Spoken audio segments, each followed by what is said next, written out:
আসসালামু আলাইকুম। আমি রিফাত রশিদ বৈষম্য বিরোধী ছাত্র আন্দোলন থেকে বলছি। শুরুতে ধন্যবাদ দিতে চাই বাংলাদেশের ছাত্র নাগরিকের যে সমন্বিত ঐক্য, সেটিকে আপনারা দেখতে পেয়েছেন যে গোটা বাংলাদেশ যে প্রহসনের যে বলবো যে শোক দিবসের পালন, তার মুখে ঝামা ঘষে দিয়ে আমাদের শহীদদের রক্তের প্রতি শ্রদ্ধা জানিয়ে, সম্মান জানিয়ে তাদের প্রোফাইল পিকচারে লাল করে দিয়েছে এবং চোখে এবং মুখে লাল পতাকা বা কাপড় বেঁধে প্রতিবাদ জানিয়েছে।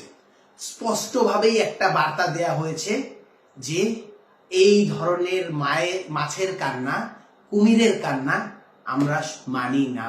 বাংলাদেশের ছাত্র সমাজকে হত্যা করে সেই হত্যাকারী যখন মাছের কান্না কেঁদে শোক দিবস ঘোষণা করে, রাষ্ট্রীয় শোক ঘোষণা করে, এগুলো আর বাংলার মানুষ খায় না, এগুলো বাংলাদেশের যুব সমাজ খায় না। বাংলাদেশের ছাত্র নাগরিকের যে ঐক্য তৈরি হয়েছে এতগুলো শহীদের রক্তের বিনিময়ে, সেই শহীদের রক্তকে বৃথা যেতে দিয়ে ওই কালো ব্যাজ বেঁধে শোক দিবসের নামের নাটক বাংলার জনগণ, বাংলার ছাত্র নাগরিকেরা মেনে নেয়নি। আপনারা দেখতে পেয়েছেন প্রতিটি নিউজ মিডিয়ায় সব জায়গায় হয়েছে। ফেসবুক লাল কৃষ্ণচূড়ার রঙে ঢেকে গেছে, ফেসবুক লাল রক্তের রঙে ঢেকে গিয়েছে, শহীদের রক্তের রঙে গোটা ফেসবুক রাঙিয়ে তোলা হয়েছে। এর সম্পূর্ণ কৃতিত্ব বাংলাদেশের ছাত্র নাগরিক ঐক্যের। আমি আপনাদেরকে শুরুতে ধন্যবাদ দিই। আমরা আগামীকালের কর্মসূচির কথা বলতে যাচ্ছি। আগামীকালের আমাদের কর্মসূচি হলো march for justice. March for জাস্টিসটা কেন গুরুত্বপূর্ণ হয়ে উঠলো তার জন্য আমি একটু সময় নিয়ে একটু ব্যাখ্যা করছি। আপনারা দেখতে পেয়েছেন কি, আমাদের সমন্বয়কদেরকে হসপিটাল থেকে তুলে নিয়ে যাওয়া হলো, ঘরের তালা ভেঙে তুলে নিয়ে যাওয়া হলো। কি বলা হলো?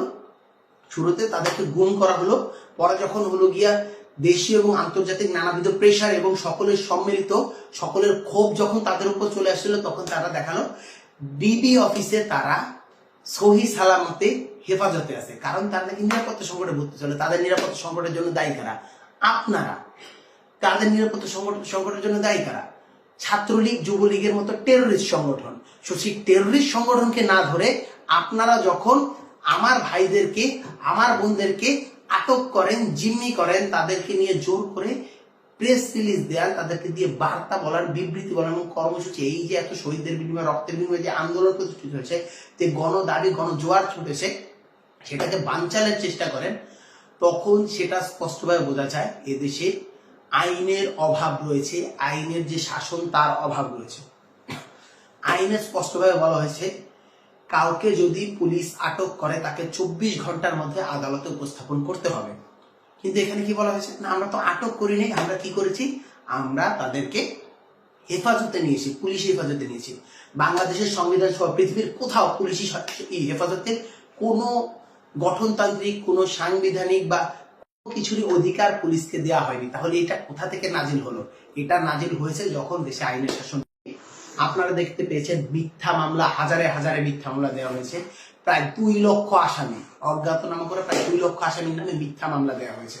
আপনারা দেখেছেন যে শত শত হাজার হাজার নেতাকর্মী, আমাদের ছাত্র জনতা, তারা আটক রয়েছে। আমাদের সমন্বয়ক যারা দিয়েছেন, যারা নেতৃত্ব দিচ্ছেন, তাদেরকে ধরে নিয়ে যাওয়া হচ্ছে, তাদের বাড়িতে বাড়িতে রেড দেওয়া হচ্ছে, প্রত্যেকটা স্টুডেন্টকে রেড দেওয়া, স্টুডেন্টের বাড়িতে রেড দেওয়া হচ্ছে, তাদের প্যারেন্টদেরকে ধমকি দেওয়া হচ্ছে এবং নানাবিধভাবে মুচলেকা নেওয়া হচ্ছে।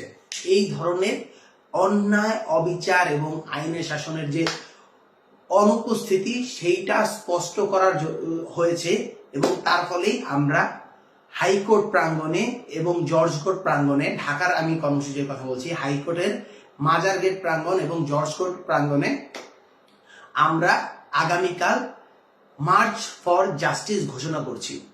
আর যখন দেশে জাস্টিস থাকে না, তখন গণ মিলে, অর্থাৎ নাগরিক, ছাত্র নাগরিক, সুশীল সমাজ, আইনজীবী, বুদ্ধিজীবী সকলে মিলে একটি গণজোয়ার তৈরি হয় এবং গণজোয়ার তৈরি হয়ে তারা দেশের যে আইনের অনুপস্থিতি, আইনের শাসনের অনুপস্থিতি, সেটা আবার ফিরিয়ে আনার চেষ্টা করে এবং প্রতিবারই দেখা গিয়েছে ইতিহাস সাক্ষী তারা প্রতিবার সফল হয়েছে।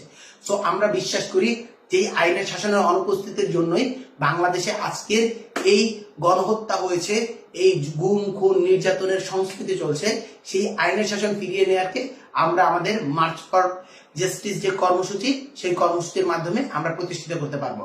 সো আগামীকালের কর্মসূচি মার্চ ফর জাস্টিস। সেই মার্চ ফর জাস্টিসের আমি আবারও ঢাকার স্থানগুলো বলে দিচ্ছি: হাইকোর্টের মাজার গেট প্রাঙ্গণ এবং জর্জ কোর্ট প্রাঙ্গণ। এবং ঢাকার বাইরে যারা আছেন তারা কিভাবে কর্মসূচি পালন করবেন, আপনার নিজ নিজ জেলার বাস্তবতা অনুসারে, সময় অনুসারে, সুযোগ অনুসারে আপনারা যে সমন্বয়ক আছে তাদের সাথে যোগাযোগ করবেন।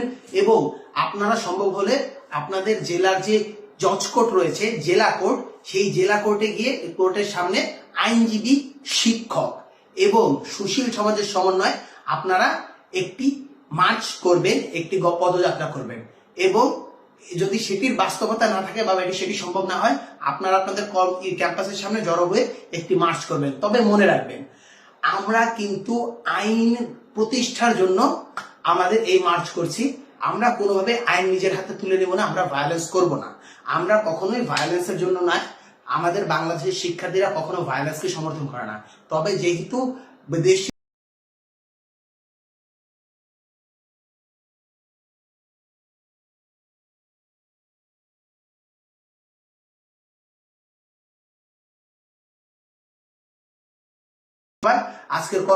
আগামীকালকে কর্মসূচি পালন করবেন এবং আজকের কর্মসূচি তীব্রভাবে সফল করার জন্য আমি সকলকে ধন্যবাদ জানাচ্ছি।